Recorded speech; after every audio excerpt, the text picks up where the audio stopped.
সাধারণত মানুষ আমেরিকাতে যায় টাকা পয়সা কামাবার জন্য, তাই না? আমেরিকাতে যাব, অনেক টাকা পয়সা রোজগার করব, করছেও।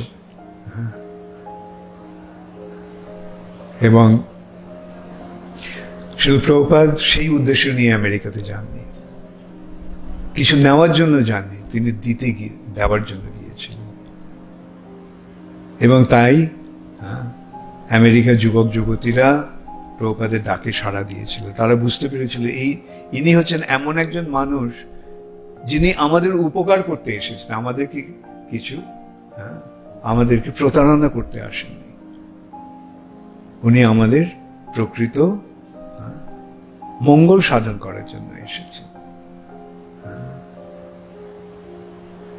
এবং তারই আজকে সারা পৃথিবী জুড়ে এই কৃষ্ণ ভক্তির প্রচার হচ্ছে।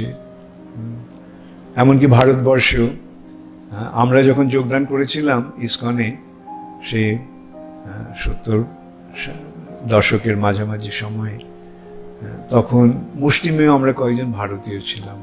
আর অধিকাংশ ভারতবাসী মনে করত, বিশেষ করে পশ্চিম বাংলায়, বিশেষ করে কলকাতায়, যে আমরা সব ইসকন মানে হচ্ছে আমেরিকার গুপ্তচর, CIA, আমেরিকার গুপ্তচর। আমাদের অনেক সময় এরকম মন্তব্য শুনেছি, যখন আমরা যাচ্ছিলাম লোকেরা বলতো, এই আমেরিকার গুপ্তচর যাচ্ছে, CIA যাচ্ছে, ইত্যাদি। কিন্তু আমরা তাতে কোনো রকম ভ্রুক্ষেপ করতাম না। আমি একটা কথা আমার খুব মনে পড়তো সেই সময়, हाथी चले बाजार में कुत्ता भूखे हजार, साधुओं का दुर्भाव नहीं जब निंदे संसार।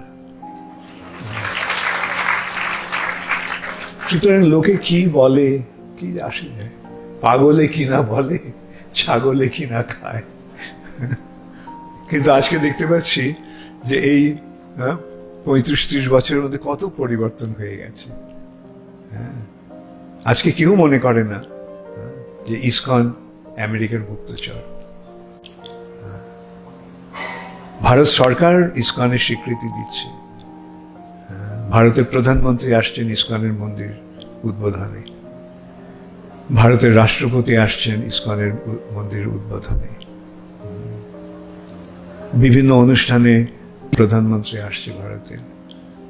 এই যে তার ফলে আমরা দেখতে পাচ্ছি যে লোকেরা চিনতে পেরেছে কোনো ধর্মীয় সংস্থা এরকম ব্যাপকভাবে স্বীকৃতি পায়নি আজকে ইসকন যেটা পেয়েছে সারা পৃথিবী জুড়ে।